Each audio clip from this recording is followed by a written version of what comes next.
Yeah, unfortunately, Miss Sandra is, she's volunteering, so. Right, because that would take people away from the luncheon, and that's Right. a fundraiser for them. Right, and also June and July are our busiest times. Mhm. If you looked at the kids program schedule, Yeah. you see we have stuff basically every day. But anyway, we are here. Hi, everybody watching at home. If there's anybody watching at home, we only have 2 people today. That's okay. Okay, is anybody watching at home? Nobody's on Google Meet, but there may be somebody watching on Facebook. It's just not in an interactive way. Oh, okay, so you wouldn't be able to tell. Right.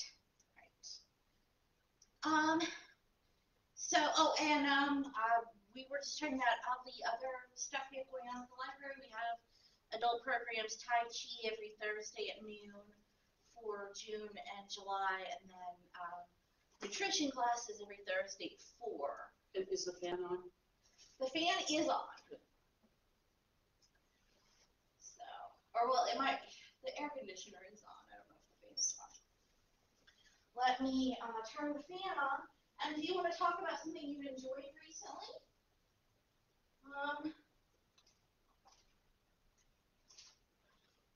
Okay. I don't read too many books. When I do, it's usually nonfiction. I do watch a lot of movies. But one book that I did finish, it's from the library. It's called Remain in Love. And it's a memoir from the member of the Talking Heads group they were in the 70s, 80s. And they also had another side group called the Tom Tom Club, which I saw when I was in New York. Saw them perform. So it's kind of a generational thing. I think I talked about it at the last lecture. I think you did, yeah. Anyway, but I finished it. So. All right. One of the highlights of that was he was talking about David Byrne, the front man, who's autistic, and he's a little strange in his mannerisms. I guess that was part of the charm of his stage presence. He's also a solo performer. He's won 2 Oscars for music. It's very interesting. And so, kind of, a couple of stories about him is that he broke up the band without telling the others. Mm-hmm. They read about it in the LA Times and got a phone call because he didn't want to ever tell them in person. Left them hanging, and that was a source of a lot of distress for them because it was a big thing for them. They also had a side band that was successful, but anyway, just the way he handled it. And then they were inducted into the Rock and Roll Hall of Fame in 2002, 25 years after their first album came out. And so they hadn't performed together for 10 years, but they got together to rehearse. That was all fine, and they performed 3 songs and whatever. And then Chris said, and the after party, that's something to really look forward to. So him and his wife, Tina, she was in the band too, and the other guy went to the after party. And Bonnie, David Byrne's wife, couldn't find David. And she said, have you seen David? He said, no. So after a while, she left, and he walked her to a cabin, and she left. And they still never saw David again.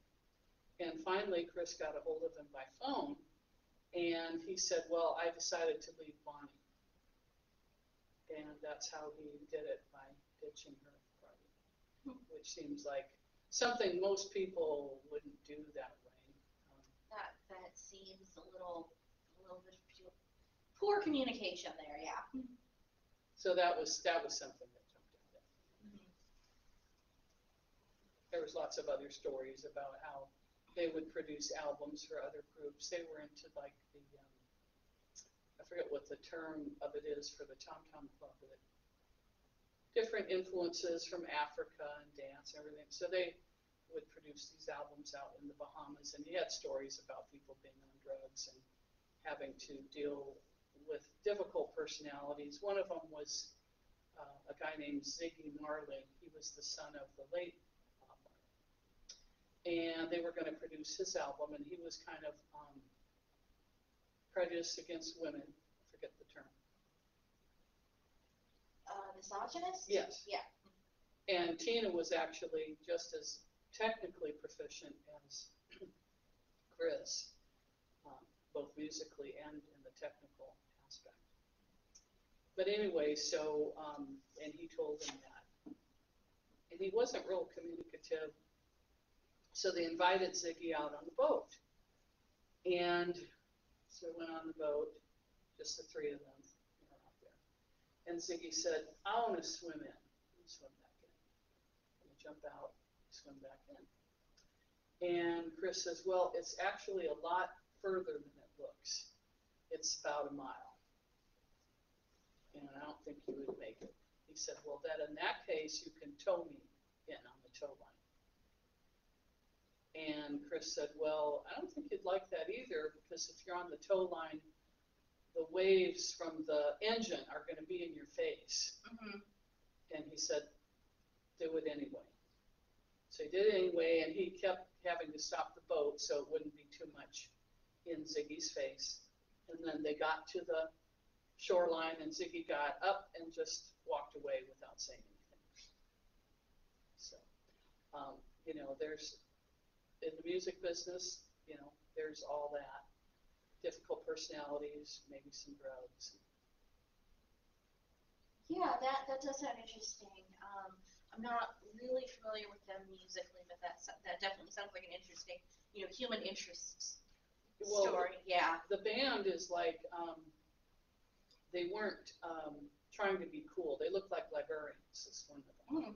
So they were kind of, in fact, the guy mentioned that when he was inducting them into it. They were like sexy librarians or something. So there was that. Kind of a philosophical bent. If you look at them on stage, they weren't dressed in leather or anything, just regular clothes and stuff. So it was, I remember seeing them on VH1. And, you know, it was catchy. They were never like my band of choice or anything.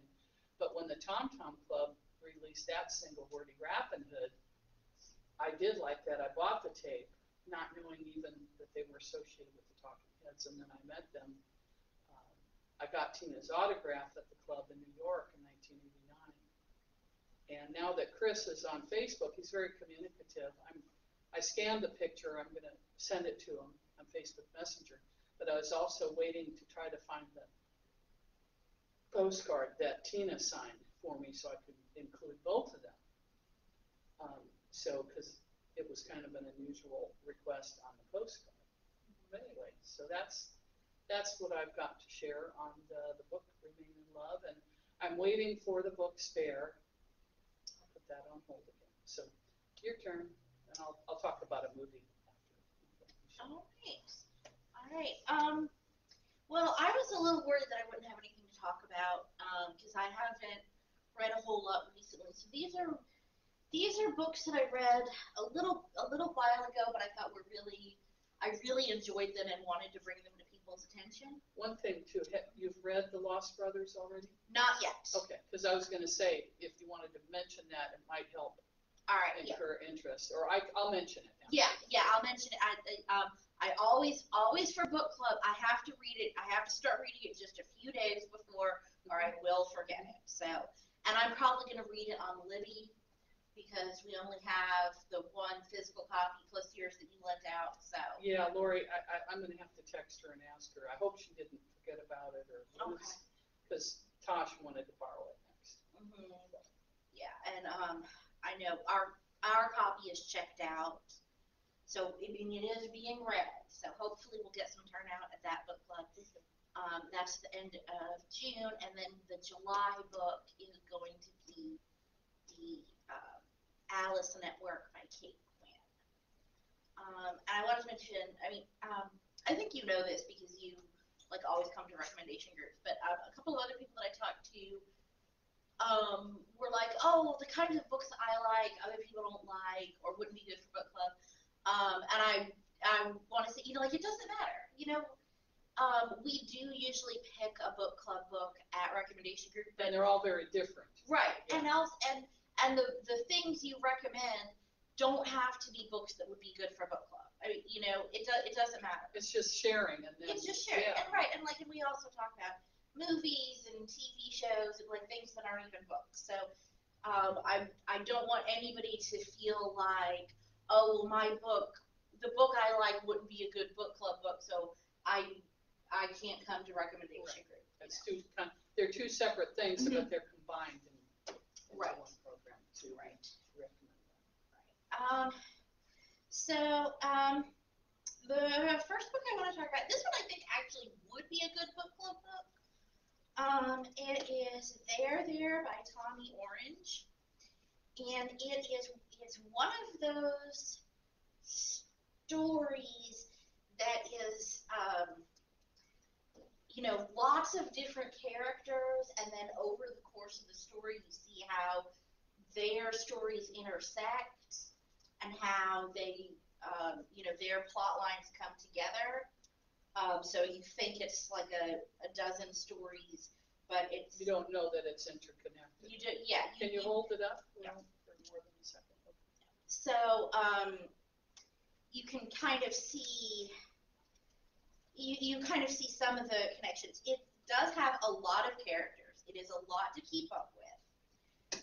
But the setting is that all of these characters are members of different Native American communities in Oakland, California.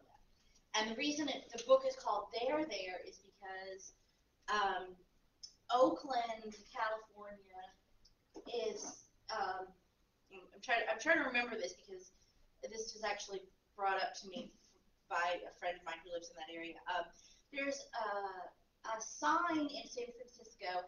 On San Francisco side it says here, on the Oakland side it says there, because it was kind of, Oakland was kind of like the San Francisco's, like some people from San Francisco maybe look down on Oakland a little bit. I'm from that area. So okay, so you know that. So Oakland was like a little bit the stepchild. And then there's Berkeley. Yes, a little bit like the stepchild of the San Francisco area. So Oakland is there versus San Francisco being here. And so that's why the title, because it's set in Oakland, is there. And there's a lot of history of this family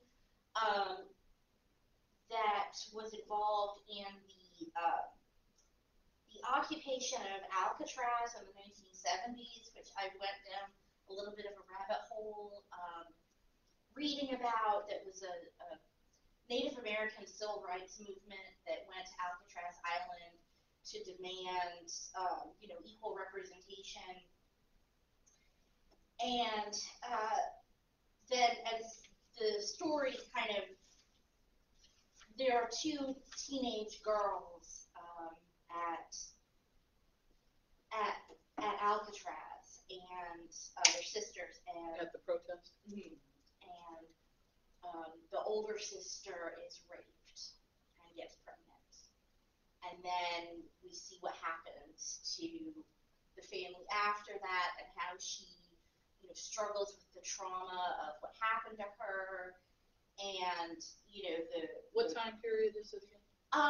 It's sort of contemporary times, but then with flashbacks. To the 60s. Yeah, the occupation of Alcatraz was in the 70s. And there's a lot of sort of through lines about how these traumatic experiences have shaped the family, the extended family, because then it goes into the girl who was a teenager in the 70s, then it goes into her children and her grandchildren, and they're all sort of carrying this experience, and a lot of it is about familial trauma, and so it's a very hard to read story. I wanted to lead right up front with the fact that there is a rape that is very central to the story. There is child abuse. It is a very hard to read story, but I thought it was very interesting and compelling, and a very emotionally resonant human story. And how did you stumble upon the book, and why did you initially decide to do it? That is a good question. I think I saw it recommended because of my work at the library. I read a lot of like bestseller lists and recommendations, and obviously I can't personally read every book that comes across. Sometimes something will flag in my brain of I want to read that. That makes sense. I mean, you come across so many titles. So I think that was it, and then I talked about it with my friend who lives in San Francisco, and who provided some insight into the local aspect. So I thought that was interesting. So you do recommend it? I highly recommend it. I don't know that I would recommend it for book club, just because in past book clubs, novels that have a lot of interconnected plots have been a little bit unpopular. So I'm not sure if this book club would like it, but somebody would like it. And then the other book that I pulled to recommend is very different, complete tonal shift. This is Gideon the Ninth by Tamsyn Muir, and this is actually the first book in a series. The series is called the Locked Tomb series, and this is just a very complicated fantasy involving necromancers in space. Because the setting is that there are all these different planets, and each planet is inhabited by people who specialize in a certain type of necromancy, such as bones or blood. There's a lot of corporeality in it, and if anybody is following the through lines of the things I say at book clubs and recommendation groups, apparently one of my recurring themes is that I don't like corporeality. I don't like bodies. So it was very funny to me that I'm reading this book with bones and blood and it's not accessible to a wider age range audience. No, probably not. But despite my general misgivings about corporeality, and despite the fact that our group isn't terribly big on fantasy as a genre, I just thought it was very funny. The plot is very, very complicated, and you kind of have to get to the end to find out how everything all ties together. So it's another one of those tied together. Mm-hmm. It's another one of those tied together. You like those kinds. I do. I like the reveal at the end of, oh, that person, that thing back on page 5 ties into that thing on page 200. I enjoy that. I know that not everyone does, but that's okay. Okay, great. I have a movie recommendation for nerds. All right. It's called Tar. Mm-hmm. And that, I don't know if you've heard of that. I've heard of it, yes. I have not seen it myself. So that Cate Blanchett was nominated for Best Actress at the last Oscars. It just became available for me I'm sure the library will get it probably on Netflix. So I had read different things about it, and also read that this was her opus, whatever the word is, like the highlight of her acting career. I've seen a lot of her movies, and that may or may not be true in my opinion. She does do the conducting really well. However, the movie itself is hard to follow for the average moviegoer. But what I liked about it is that in order to follow it, you had to really get into the technical aspects of her career, more than a movie would typically get into. Mm-hmm. For some reason, it was an unusual movie in that sense. It was about the trajectory of her career, but it got into some things which I personally didn't find boring, but I could see where other audiences might think, well, that's not moving along as fast as I would have expected. And the other thing about her performance is that her character itself was toned down, just really kind of humble, ordinary person. That surprised me from what I had read. So it wasn't like over the top acting. If anything, it was not. And I couldn't follow it extremely closely because I never do. I always have to be doing other things. But some things were happening to her, or she was doing, that were misinterpreted by others. Like, for instance, she was coming up some stairs, tripped, and got a bad facial injury, which others attributed to her being in a fight, and it wasn't totally explained. And then she was, she's in a gay marriage, long term. They have a daughter, but it's just a regular type of a relationship. Nothing unusual is really happening, or they don't show anything. So at some point, Lydia goes out of town, and she has to bring another young woman with her from the orchestra, and her wife assumes that she's going to play around on her just because she did before.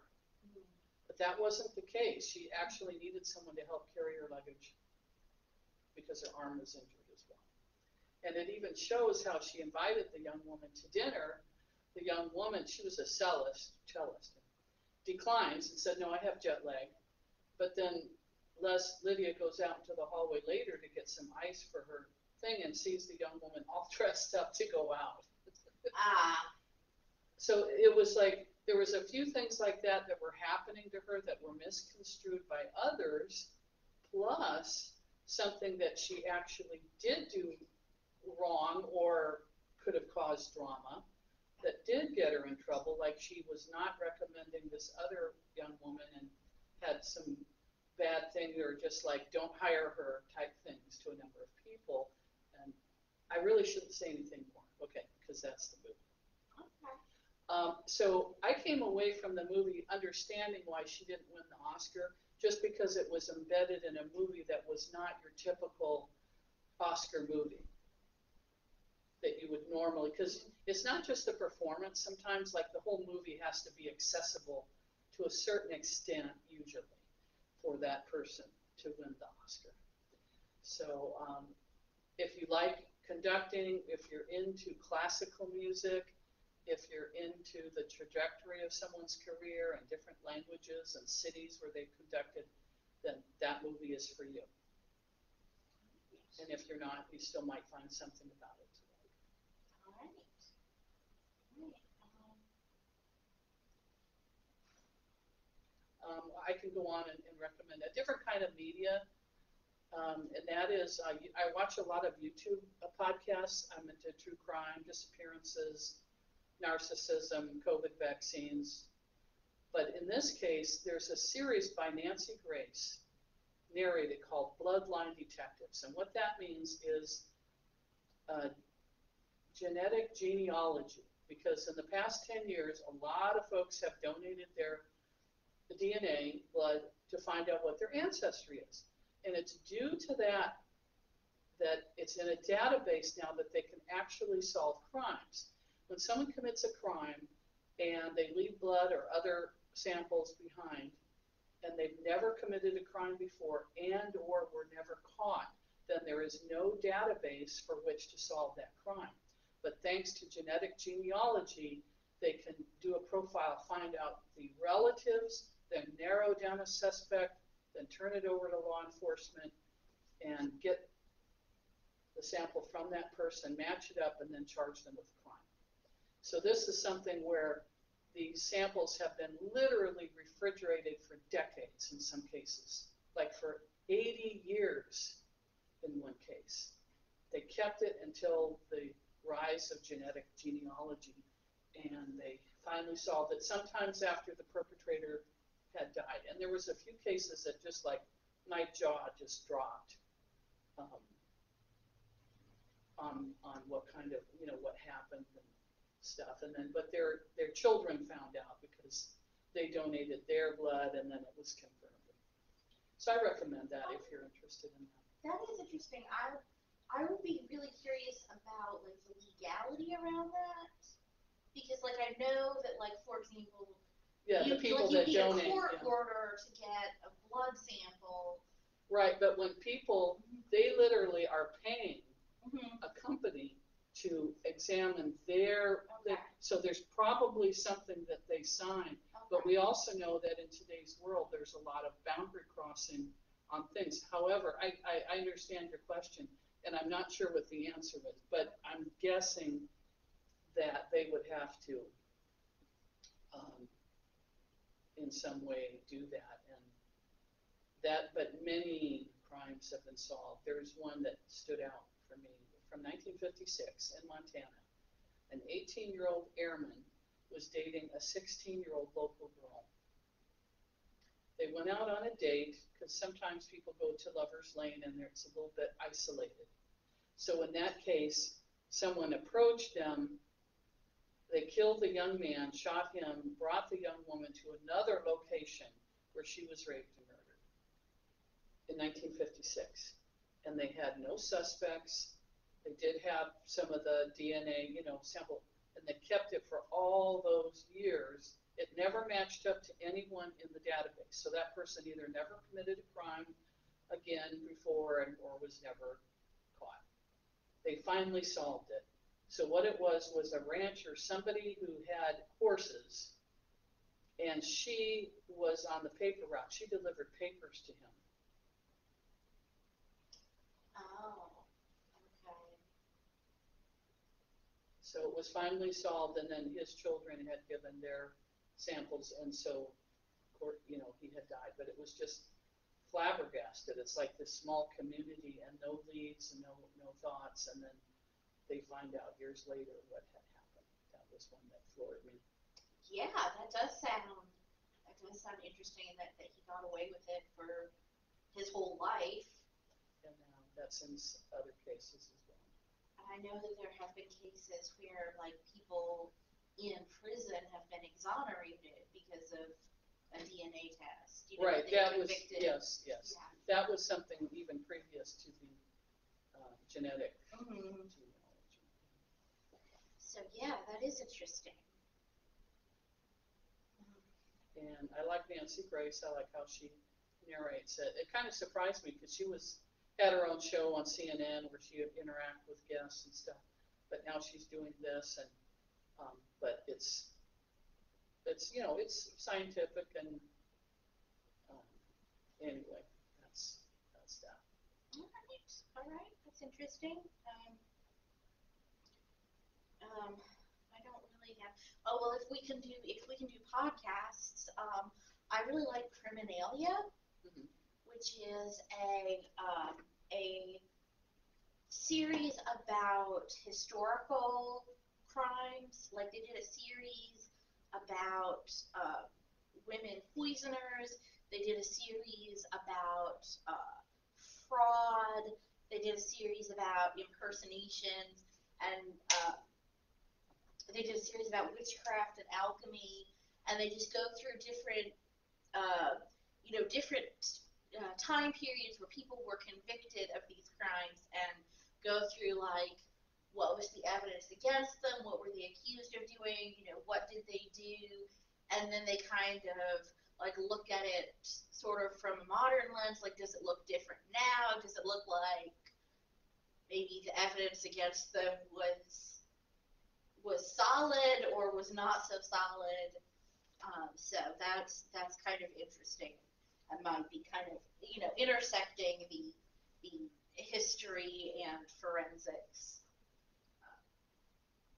themes. Yes, science. And of course, there's a very popular podcast, an old show too called Forensic. What is it?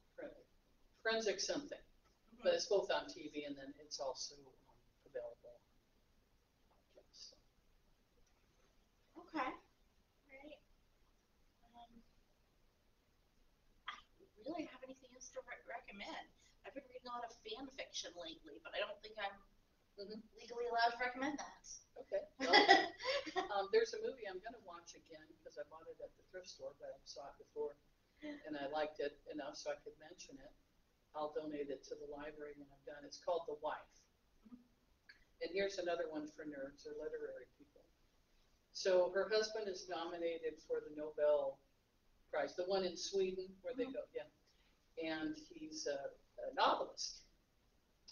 And so they're going to go there to get it, and there's some issues because as there's a backstory, and that is that she was actually the writer of these books. And it goes back in time to the 50s where they met. She was his student. And Glenn Close's daughter actually plays her as the younger woman, so that's kind of interesting. Glenn Close is the wife. And it kind of shows what happened, again, in flashbacks. And what they told Glenn Close's character, the wife back then in the 50s at Harvard, I think it was. So this teacher goes to the shelf where all these women novelists had their books on the shelf. She says, pick any one of those books off the shelf, and she does. The wife picks it. She said, now open it up, and when you open it, you hear the cracking on the binding. She said, it's been opened for the first time. She said, people don't read women writers. Now, some agree with that, others don't, but that's in the movie. Therefore, and because she's a better writer than he, she does that because the message that they were putting, that they thought, or some people thought, was that this way her writing will get read. And the downside is that he got the credit for it, and he was somewhat of a jerk or had some other issues with flirting with women between them. But anyway, so they go there to Sweden, and then some more drama occurs.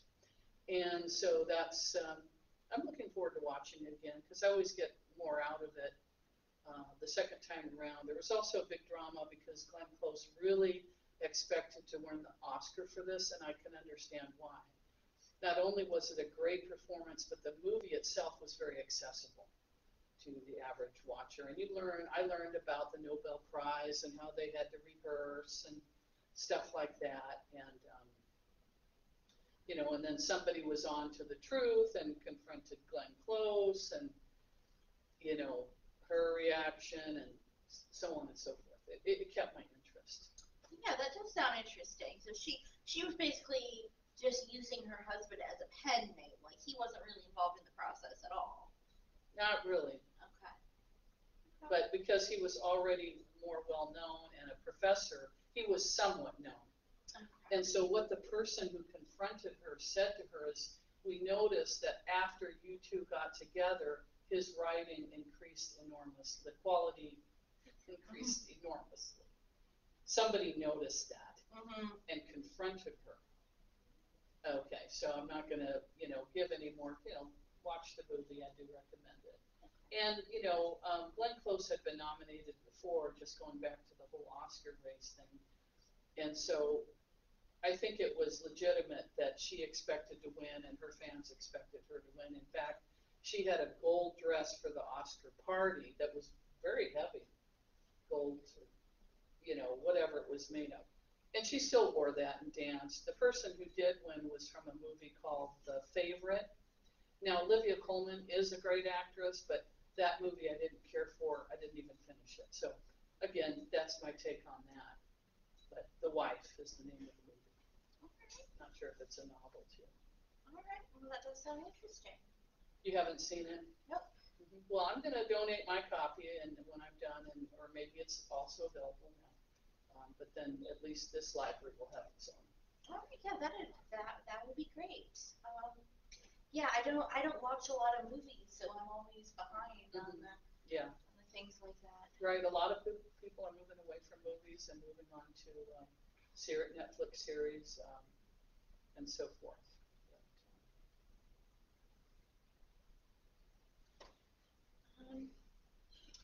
So I don't really have anything else to recommend. Do you? There's one.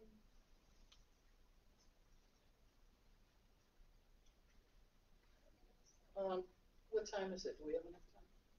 Yeah, we have. If we want to be done by 3, we still have 8 minutes. Okay. If I can talk about one more episode from Bloodline Detectives. This I found not only very unusual, it was unusual, but also very sad. A 69-year-old woman committed suicide in a cemetery and left a note saying that she didn't want to be identified. and it was very clear that it was a suicide. Then they did confirm that. So because it was a suicide, they legally they were within their rights to try to find out who it was and notify the family. And so they finally were able to do that. And what the backstory on it was is that she had a very difficult narcissistic mother, and never got closure with the mother, but you can never get closure with a narcissist anyway. It's best to move on and, you know, do your life, and they're not going to admit anything or give any concessions. And one time the sibling said one time her mother visited her for 24 hours and it was just drama, and she was just so upset about that. And she did move away and got away from her family. But apparently that affected her to the point that she didn't want to live anymore. That's the part that I found to be so sad, because it wasn't necessary for her to do that. But it was just so unusual, the circumstances. And then in this case, it was identifying the victim instead of the perpetrator. Yeah, that is interesting, and sad that she was. I mean, you said that she was 69, but she was still so, and like as an adult, she was still so affected by having an abusive parent. Right, and so what she may not have realized is that there are groups on Facebook. This has affected so many people, and the problem is, because this was in 1996, a lot of folks up to a certain point, until they find out, actually believe that they're alone in their misery. And such is not the case. Literally half of all people have experienced something like that, at least. And so, but you know, they did notify the siblings and all that. So yeah, some of the stories are just so unusual. I mean, you wouldn't even, if somebody was writing a fiction, they wouldn't think of it. You know, life is stranger than fiction in some cases. But anyway, so I guess that's it for our books on. I am looking forward to reading Spare. And what I want to say about that is that I've seen interviews with Harry and their snippets and stuff.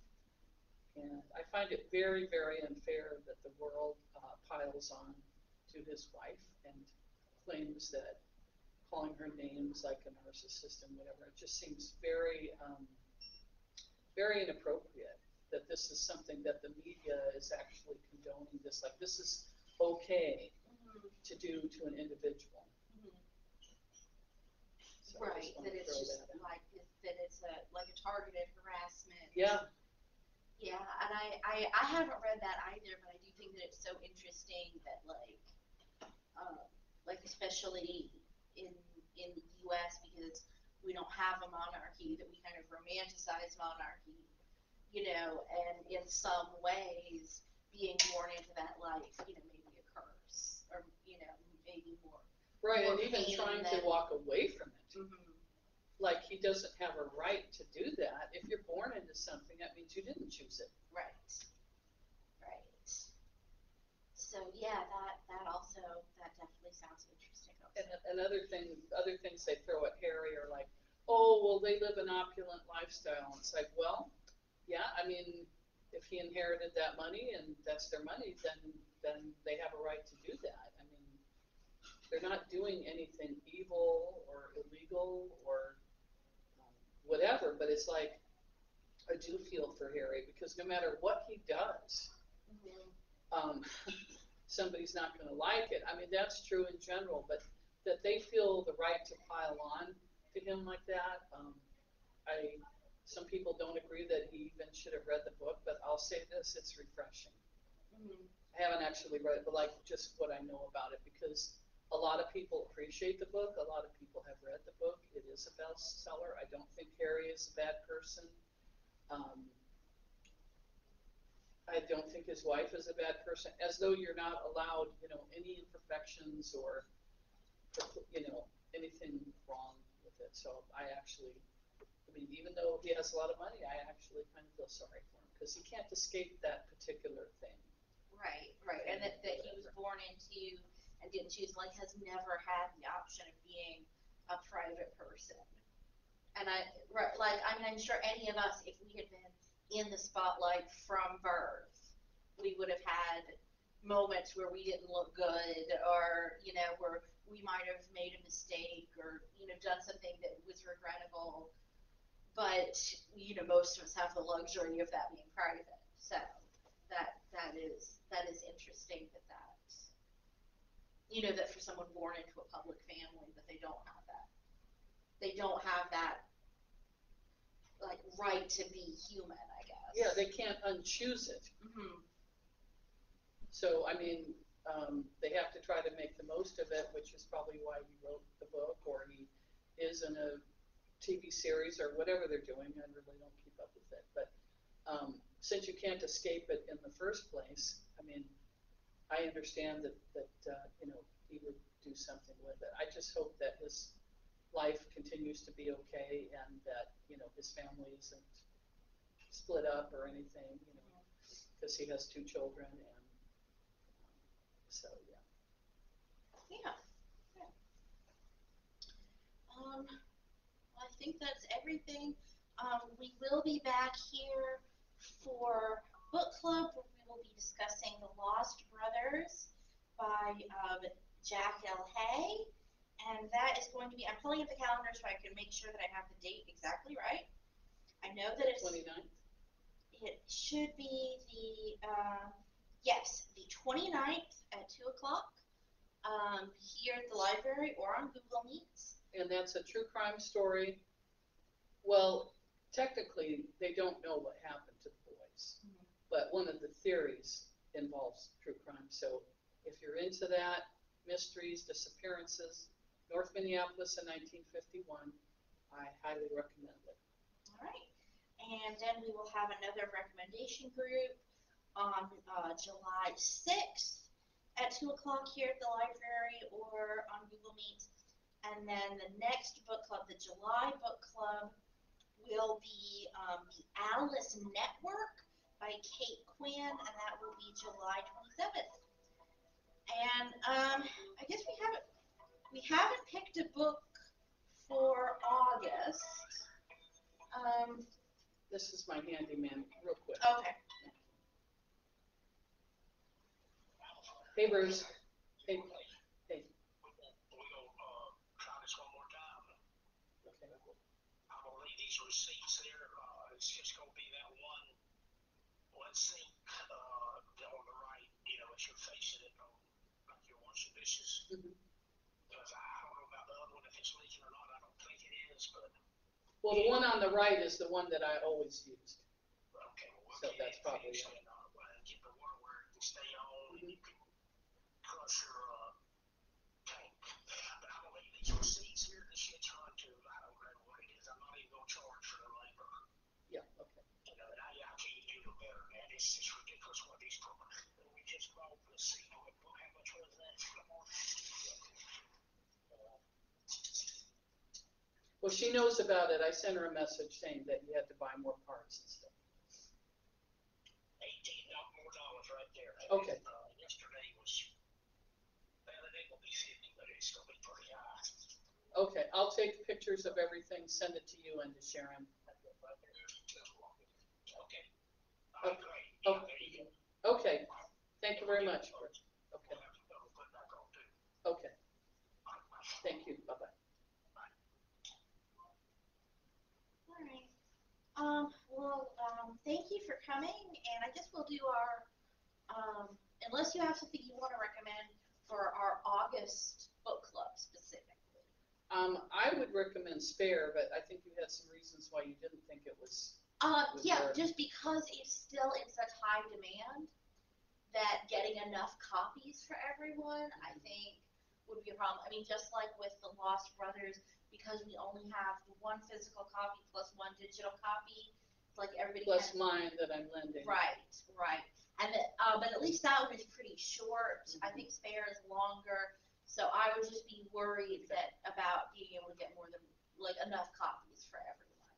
I think maybe next year when the hype has died down or it's fallen off the bestseller list, we should be able to get more copies.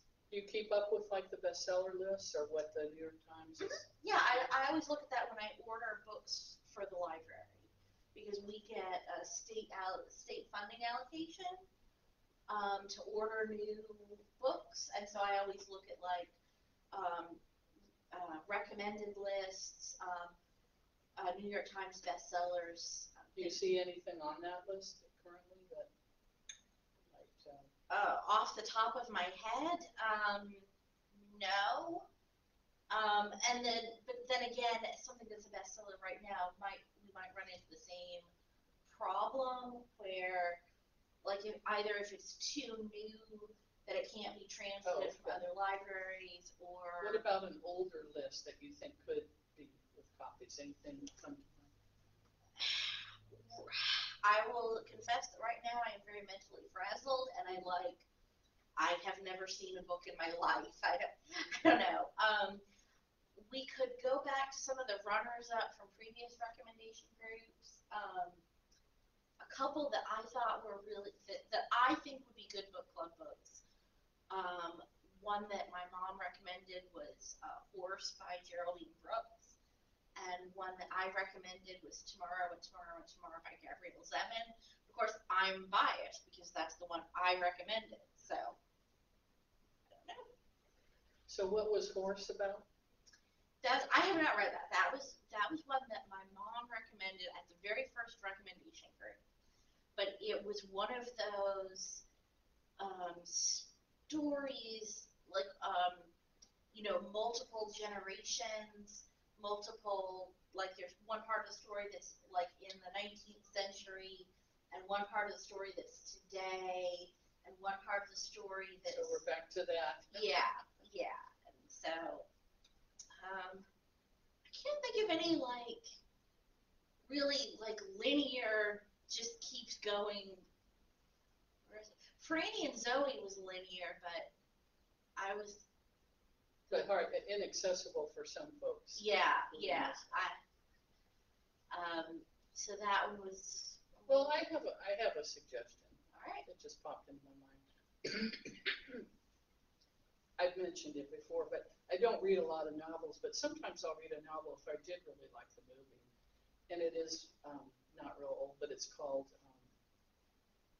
the movie was called, The Children Act. Oh yeah, we talked about The Children Act, and also the novel. So it's very short. Mm-hmm. And I would recommend that just because it is very short. It is very easy to follow, and although it's not based on a specific true story case, it was they used that as a vehicle to make another point, which I believe is love, even though it's embedded in a legal case about blood transfusion and the religious aspects. And so that's why I went and I read the book, and I actually found a typo in there that was due to mechanical spell check as opposed to a human. Mm-hmm. In other words, it could have been either or. Mm-hmm. And I did send that to the author. But okay, all right. Well, that does sound interesting, and I have not read the book. I did see the movie, and I did really enjoy it, and I think there's a lot to talk about.